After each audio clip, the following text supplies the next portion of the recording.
من لساني يفقهوا قولي رب زدني علما سبحانك لا علم لنا إلا ما علمتنا إنك أنت العليم الحكيم اللهم أرنا الحق حقا وارزقنا اتباعه وأرنا الباطل باطلا وارزقنا اجتنابه وارزقنا تلاوته آناء الليل وآناء النهار اللهم علمنا ما ينفعنا وزدنا علما اللهم علمنا ما ينفعنا وزدنا علما أعوذ بالله من الشيطان الرجيم من حمزه ونفخه ونفثه بسم الله الرحمن الرحيم يا أيها الذين آمنوا اتقوا الله وقولوا قولا سديدا يصلح لكم أعمالكم ويغفر لكم ذنوبكم ومن يطع الله ورسوله فقد فاز فوزا عظيما وقال تعالى في موضع آخر وقال الرسول يا رب إن قوم اتخذوا هذا القرآن مهجورا قال النبي صلى الله عليه وسلم من رأى منكم منكرا فليغيره بيده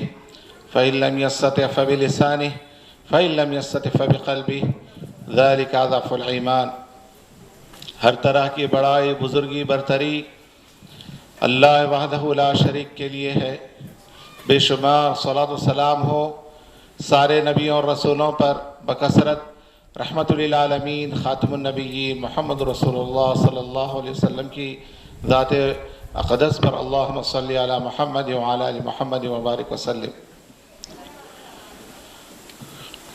اس محلے کے یعنی کھمم قلعے کے خوش نصیب میرے معزز دینی بھائیوں اور خواتین اسلام، آپ کو اللہ تعالیٰ نے اس مقدس نشست کے لیے چن لیا ہے۔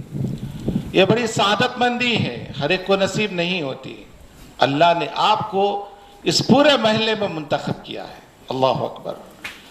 خواتین بھی قابل مبارکباد ہیں اور مرد حضرات بھی الحمدللہ۔ ہم اللہ سے دعا کرتے ہیں کہ اللہ تعالی ہم سب کا یہاں بیٹھنا قبول فرمائے، برکت اور سعادت والا بنائے، آمین۔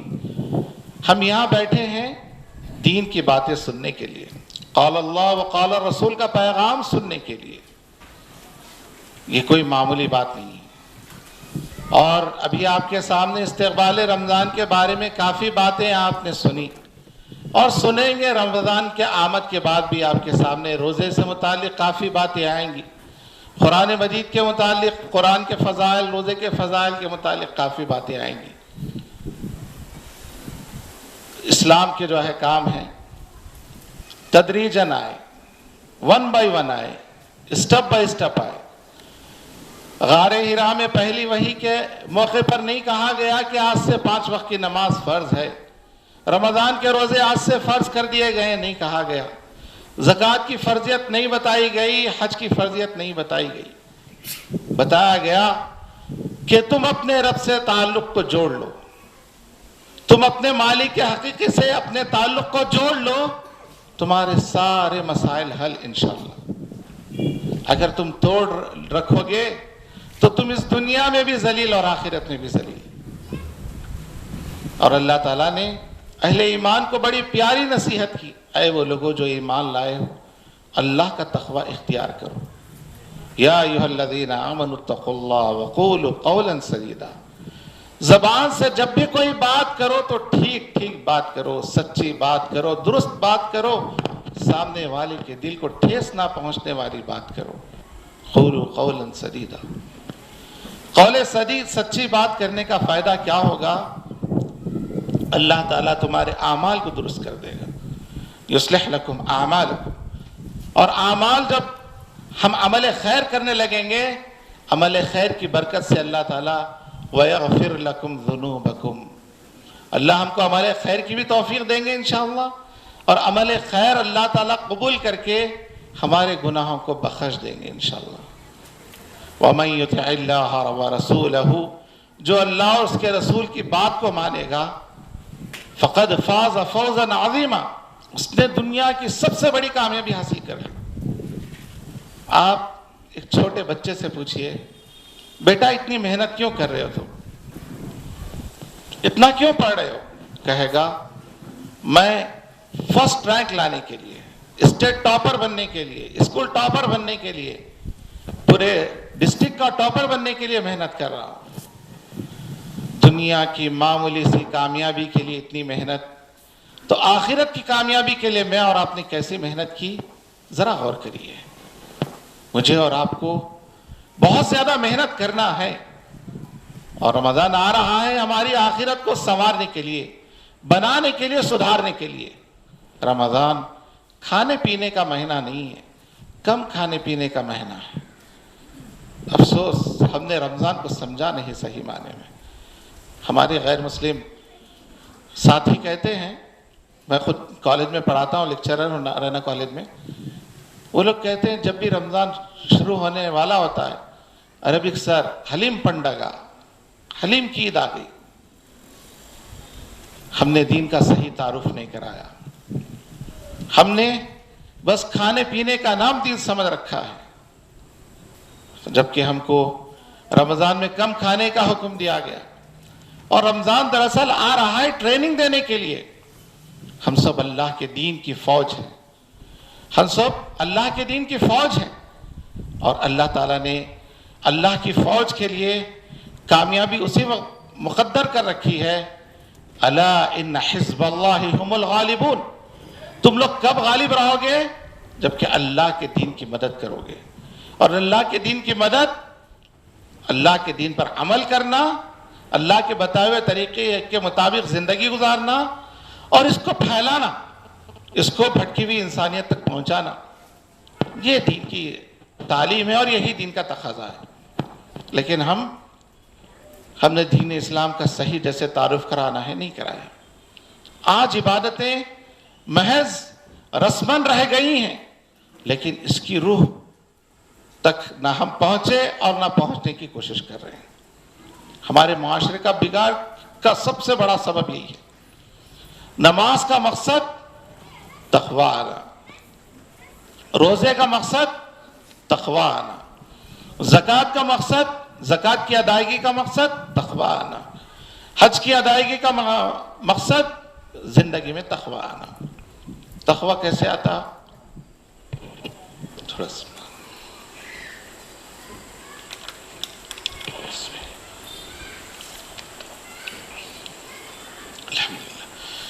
تقوی کیسے آئے گا؟ اللہ کے نبی صلی اللہ علیہ وسلم نے فرمایا، جتنا ہم اللہ تعالیٰ کو یاد کریں گے، اللہ کا جتنا زیادہ ذکر کریں گے، اس طرح سے تقوی بھی آئے گا دل میں. اور آپ صلی اللہ علیہ وسلم نے فرمایا کہ لوگوں اپنے دل کو آباد رکھو اللہ کے ذکر سے، اپنے دل کو آباد رکھو اللہ کے ذکر سے. اللہ کے نبی نے فرمایا، الا ان فی الجسد مضغۃ اذا صلحت صلح الجسد كله واذا فسدت فسد الجسد كله الا وهي القلب. خبردار لوگوں آگاہ ہو جاؤ، اللہ تعالیٰ نے انسان کے جسم میں گوشت کا ٹکڑا رکھا ہے، اگر وہ صحیح سالم ہے تو پورا جسم صحیح سالم، اگر وہ بگڑ جائے پورے جسم کا نظام بگڑ جائے اور انسان ختم ہو جائے. ہارٹ اٹیک کیا ہے؟ انسانی جسم کا نظام ایک معنی میں ختم ہو جانا ہے. تو دل کو صحیح رکھنے کے لیے سب سے اہم چیز بتائی گئی اللہ کا ذکر. ہمارے معاشرے میں سدھار اسی وقت آئے گا جبکہ ہم زیادہ سے زیادہ اللہ کا ذکر کریں. اور اللہ کے ذکر میں کیا ہے؟ افضل الذکر تلاوت القرآن. سب سے بہترین ذکر اگر کوئی ہے،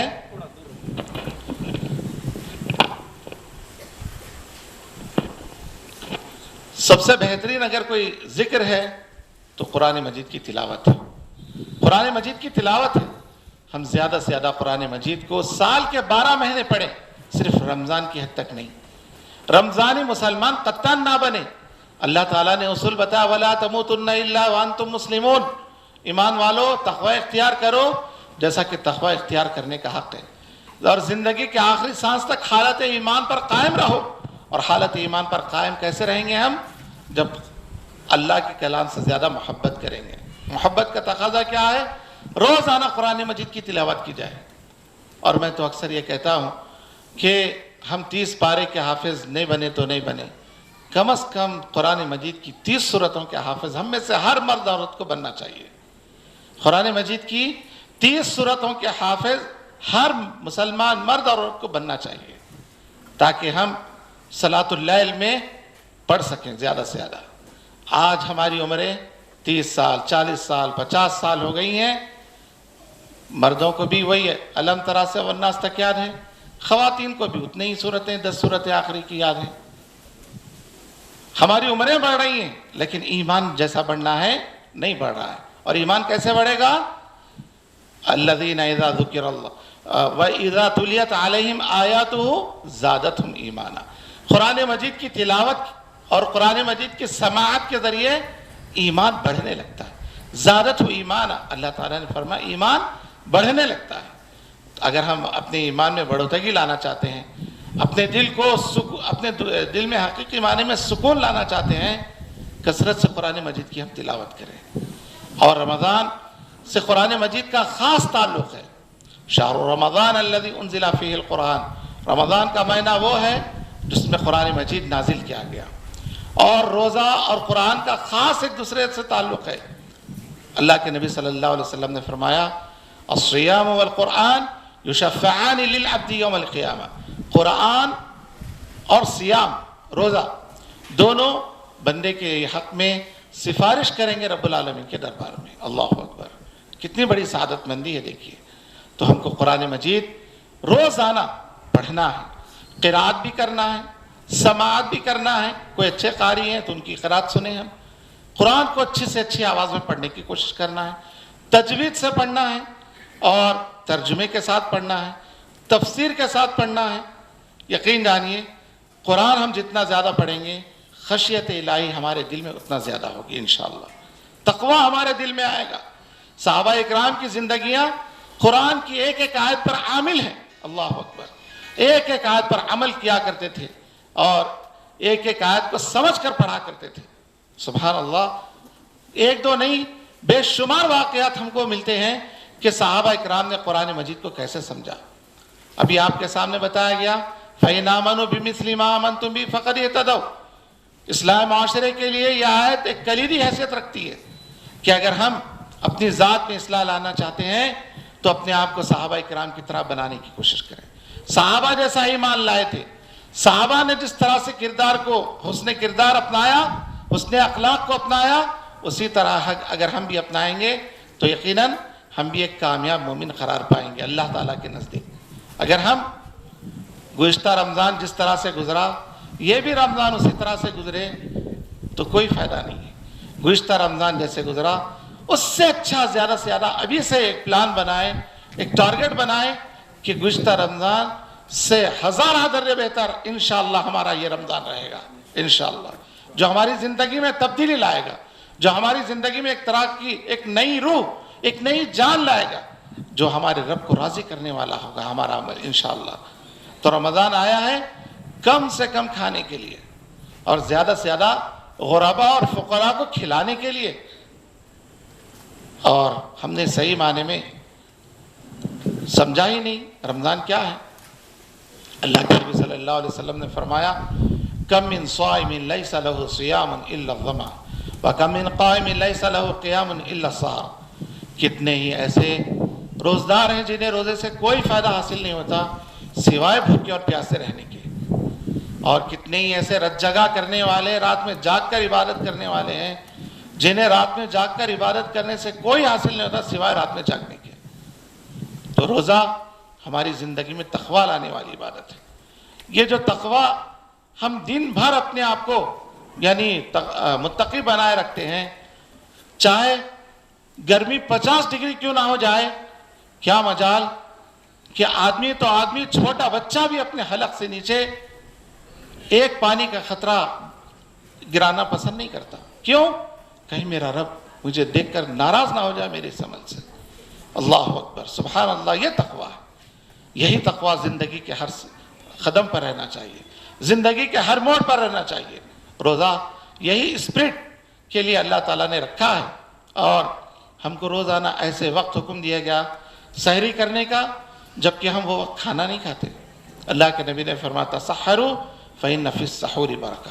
اور آپ نے دیکھا آج ٹیچرز ٹریننگ بھی ہوتی ہے, ہاں مختلف لوگوں کی ٹریننگیں ہوتی ہیں, لیکن سب سے ٹف اگر کسی کی ٹریننگ ہوتی ہے تو آرمی کی ٹریننگ ہوتی ہے, فوج کی ٹریننگ. اور ہم سب کیا ہیں؟ آرمی آف اللہ ہیں, اللہ کی فوج ہیں. تو ہم کو ایسے وقت اٹھایا گیا جس وقت روزانہ ہم کھانا پینا پسند نہیں کرتے. حکم دیا گیا تسحروا، سحری کھایا کرو، فإن فی السحور برکہ، اللہ تعالیٰ نے سحری میں برکت کو رکھا ہے. اور اللہ کے نبی نے فرمایا کیا ہی اچھی سحری ہے جس میں کھجور استعمال کیا جائے.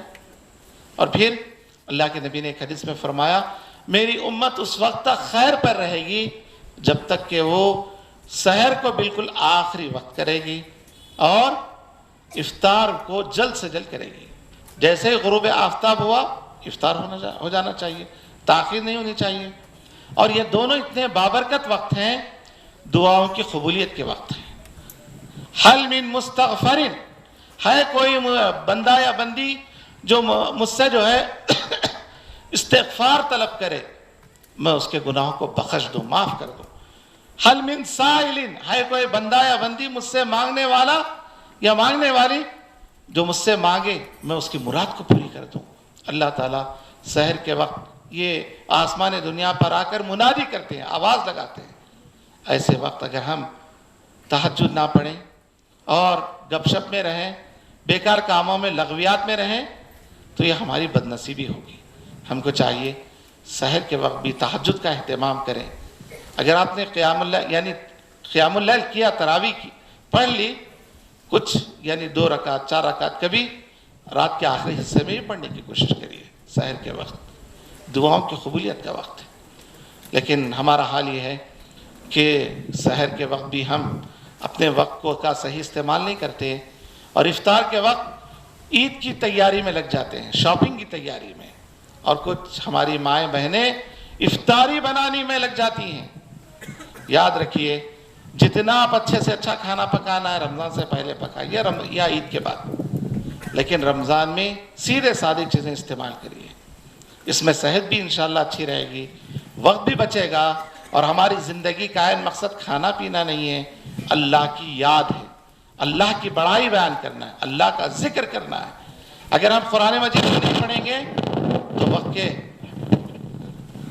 وقت کے رسول محمد صلی اللہ علیہ وسلم قیامت کے دن رب کریم کے دربار میں میرے اور آپ کے خلاف مقدمہ ڈالیں گے اور کہیں گے وقال الرسول، یاد کرو وقت جبکہ رسول محمد صلی اللہ علیہ وسلم کہیں گے یا رب ان قوم اتخذوا هذا القرآن مہجورا، اے میرے رب بے شک میری قوم نے قرآن کی تلاوت کو چھوڑ دیا تھا، قرآن کی سماعت کو چھوڑ دیا تھا، قرآن میں تدبر کرنا چھوڑ دیا تھا، قرآن کی تفسیر کو پڑھنا چھوڑ دیا تھا، قرآن کی تعلیمات پر عمل کرنا چھوڑ دیا تھا.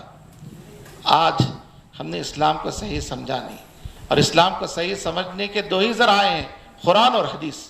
اگر ہم صحیح سمجھ جاتے تو باطل طاقتیں ہم کو آنکھیں نہیں دکھاتی. آج طلاق ثلاثہ کا مسئلہ 4-5 مہینے سے ہندوستان کے مسلمانوں کو پریشان کیا ہوا ہے، حالانکہ لا یعنی چیزیں، اس کی کوئی حیثیت نہیں ہے، اس کی کوئی حیثیت نہیں ہے. یہ مسلم سماج میں جو بگاڑ آیا ہے اسلام کو نہ سمجھنے کی وجہ سے، اسلام سے دوری کا نتیجہ ہے. کاش ہم سب، ہماری مائیں بہنیں، ہمارے نوجوان اور ہمارے بزرگ، ہمارے جو کچھ بھی تنازعات ہیں آپس کے، علماء سے رجوع کرتے. کیا ہی اچھا ہوتا. علماء سے رجوع کرنے کا مطلب قرآن حدیث سے رجوع ہوتے ہیں، لیکن ہم باطل عدالتوں کا دروازہ کھٹکھٹاتے ہیں، پولیس تھانہ جاتے ہیں. اپنے محلے کے عالم دین سے اپنے مسائل کو حل کرنے کے لیے ہم تیار نہیں ہیں. یہ ہماری نادانی ہے، یہ ہماری دین سے دوری کا نتیجہ ہے. اگر ہم اپنے مسائل خود حل کر لیتے تو غیر ہمارے دین کی تعلیمات کی طرف جو ہے غلط نظر نہیں ڈالتا، ہم پر انگلی نہیں اٹھاتا. میرا جو موضوع ہے اصلاح معاشرہ، تو معاشرے میں جو برائیاں ہیں اس کو بیان کرنا تاکہ ہمارے معاشرے کی اصلاح ہو جائے. میں محض اصلاح کی غرض سے ان چیزوں کا آپ کے سامنے تذکرہ کر رہا ہوں. آج ہمارے نوجوان بچے، چھوٹے چھوٹے اسکول جانے والے بچے گرما کی چھٹیوں میں اپنے وقت کو برباد کر رہے ہیں، روڈوں پر کھیل کر، گلی کوچوں میں. کیا کبھی ہم نے کوشش کیا ان کو مسلمان بنانے کی، ان کو دیندار بنانے کی، ان کو قرآن کی صورتیں یاد دلانے کی، ہاں احادیث یاد دلانے کی، مسنون دعا یاد دلانے کی؟ اگر ہم نے کوشش نہیں کی تو ابھی بھی وقت ہے.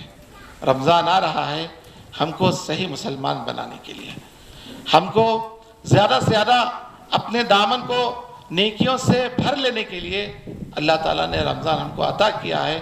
لہٰذا ہم رمضان کا ایک ایک لمحہ، چاہے دن کا ہو یا رات کا، اللہ تعالیٰ کے ذکر میں لگائیں، بیکار گفتگو میں نہ لگائیں، اختلافی مسائل میں نہ لگائیں، بلکہ اپنی ساری کی ساری طاقت اللہ تعالیٰ کے ذکر میں، قرآن مجید کی تلاوت میں اور احادیث کو یاد کرنے میں لگائیں۔ اور مسنون دعائیں یاد کرنے کا ایک زرعی موقع ہے۔ حصن المسلم دعاؤں کی ایک مستند کتاب ہے۔ حصن المسلم، حصن کے معنی ہوتے ہیں مضبوط قلعہ۔ حصن المسلم مسلمان کا مضبوط قلعہ۔ آپ کو معلوم ہے پرانے زمانے میں بادشاہ قلعے کے اندر محصور کیوں ہوتے، اور قلعے کی دیواریں بڑی مضبوط ہوا کرتی، دشمن کتنی بھی سنگ باری کرے قلعے کی دیواروں پر کوئی اثر نہیں ہوتا تھا۔ کیوں؟ بادشاہ محفوظ رہے، اس کے لیے وہ قلعے میں پناہ لیا کرتا تھا۔ اللہ کے نبی صلی اللہ علیہ وسلم نے بھی ہم کو صبح شام کے اذکار سکھائے، مختلف اوقات کی دعائیں سکھائی، لیکن ہم دعائیں سیکھنے کے لیے تیار نہیں ہیں، دعائیں یاد کرنے کے لیے تیار نہیں ہیں، دعائیں پڑھنے کے لیے تیار نہیں ہیں۔ یہ ہماری بد نصیبی ہے۔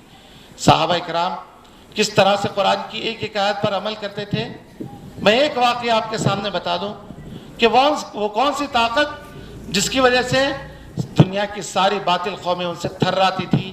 ان کے پاس اگر کوئی طاقت تھی، ایمان کی طاقت تھی، قرآن مجید کی طاقت تھی۔ آپ کو معلوم ہے کہ خواتین اسلام اس واقعے کو غور سے سنیں، کس طرح سے جو ہے صحابیات قرآن کی تعلیمات پر عمل کیا کرتی تھیں، صدقہ اور خیرات کیا کرتی تھیں، دیکھ سکتے ہیں۔ ایک مرتبہ حضرت فاطمہ رضی اللہ تعالی عنہ بیمار ہوئی، بہت زیادہ بخار میں ہیں، تو حضرت علی سے بتایا کہ یہ ایک درہم ہے میرے پاس، آپ اس درہم سے ایک انار خرید کر لائیے، ایک انار خرید کر لائیے۔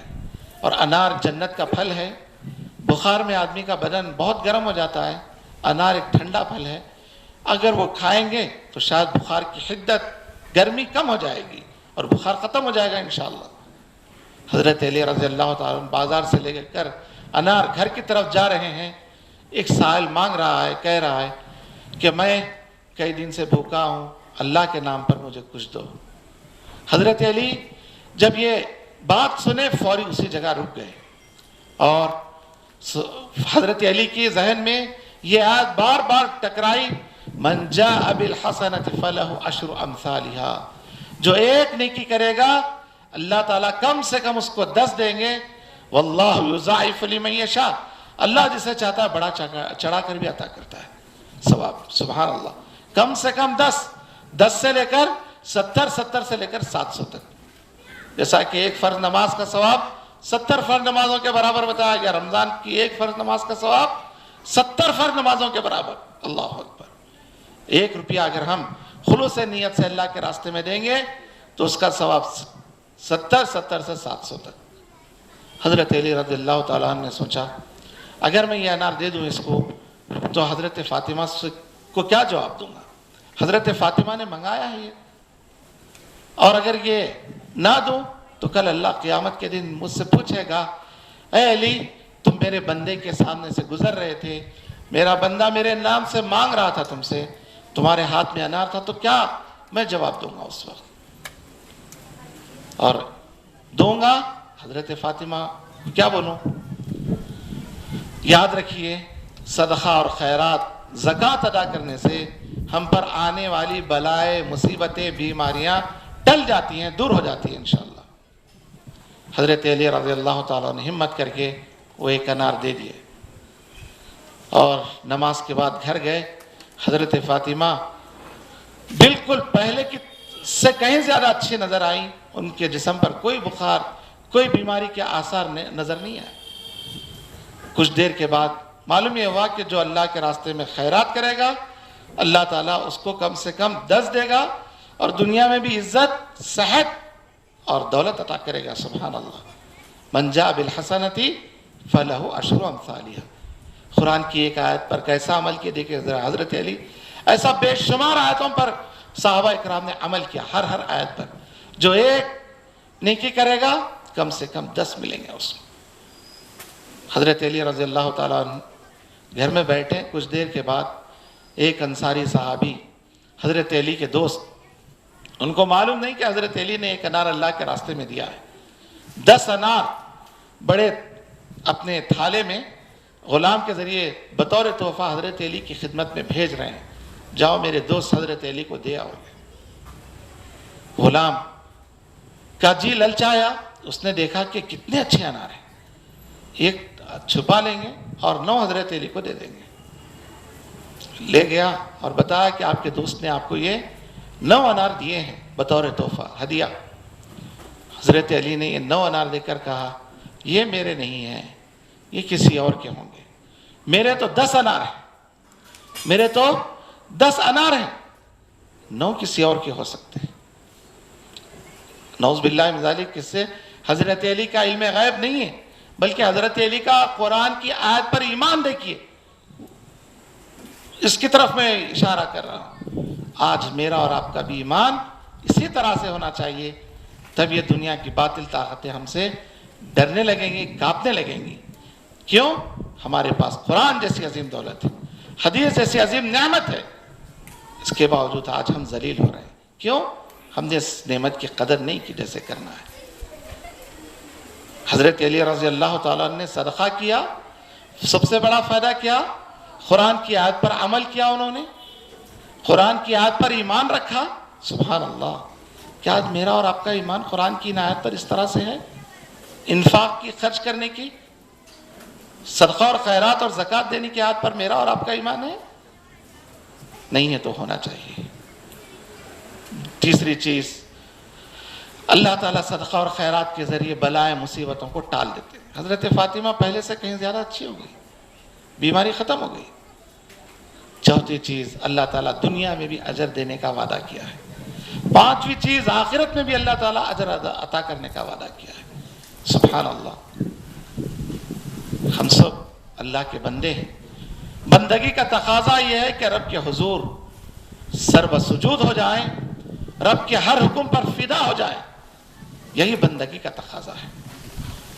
اللہ تعالیٰ نے صاف بتا دیا، روزہ رکھو، چاند دیکھ کر روزہ رکھنا شروع کر دینا خوش دلی کے ساتھ۔ آج کتنے ایسے مسلمان ہیں روزہ نہیں رہتے، ڈرائیور مسلمان روزہ نہیں رہتا، اکثر ڈرائیور، ٹیلر نہیں رہتے، کیا نہیں، ہم کو کام بہت کرنا ہے، محنت بہت کرنا ہے، روزہ نہیں رکھ سکتے ہم۔ اللہ کے نبی صلی اللہ علیہ وسلم نے ان بد نصیب مسلمانوں پر وقت کے نبی نے بھی لعنت کی اور جبرائیل امین نے بھی لعنت کی۔ اللہ تعالیٰ کی لعنت ہو اس مسلمان پر جو تندرستی کے حالت میں رمضان کے مہینے کو پائے اور روزہ نہ رکھے، اس مسلمان سے اللہ کی رحمت دور ہو جائے، لعنت ہو اس شخص پر۔ کتنے ایسے مسلمان ہیں اللہ تعالیٰ نے فَلْيَصُمْ ہو، رمضان کا مہینہ شروع ہوا، روزے رکھنا شروع کر دو، حکم ہو رہا، روزے نہیں رکھ رہے، عورتیں روزے نہیں رکھ رہی، ہیلے بہانے، گرمی بہت ہے، چھوٹے بچوں کو روزہ نہیں رکھا رہے، بچہ کمزور ہو جاتا۔ اللہ کے نبی صلی اللہ علیہ وسلم نے فرمایا انصار کی عورتیں اپنے بچوں کو، چھوٹے بچوں کو روزہ رکھایا کرتی، ان کو عادی بناتی۔ ہم کو یہ بات اچھی طرح سے معلوم ہے کہ نماز اور روزہ بالغ ہونے سے فرض ہوں گے، لڑکا ہو یا لڑکی، لیکن نماز کا حکم 7 سال کی عمر سے دیا گیا، عادی بنانا ہے۔ 14 سال کی عمر میں بچہ بچی بالغ ہوئے، اس وقت کہیں بیٹا آج سے تم پر نماز فرض ہے، کبھی نماز سکھائے نہیں، بتائے نہیں، اچانک بالغ ہونے کے دن بولے کہ آج سے فرض ہے، ماننے تیار ہوگا کیا؟ نہیں۔ مشہور ہے، کولی ڈالی جیسے مڑاؤ مڑ جاتی، ڈالی سخت ہو گئی، موڑنے کی کوشش کریں گے ٹوٹ جاتی۔ تو بچے کم عمر رہیں، دین سے محبت ان کے دلوں میں پیدا کریے، ان کو نماز کا عادی بنائیے، تراویح کا عادی بنائیے، قیام اللیل کا عادی بنائیے، روزہ رکھنے کا عادی بنائیے، قرآن مجید کی تلاوت کا عادی بنائیے۔ ان میں شوق پیدا کرنے کے لیے گھر میں بچوں کے درمیان ہم کمپٹیشن رکھ سکتے ہیں۔ دیکھو بیٹا، جو 30 سورتیں یاد کریں گے انشاءاللہ ان کو 500 روپے انعام۔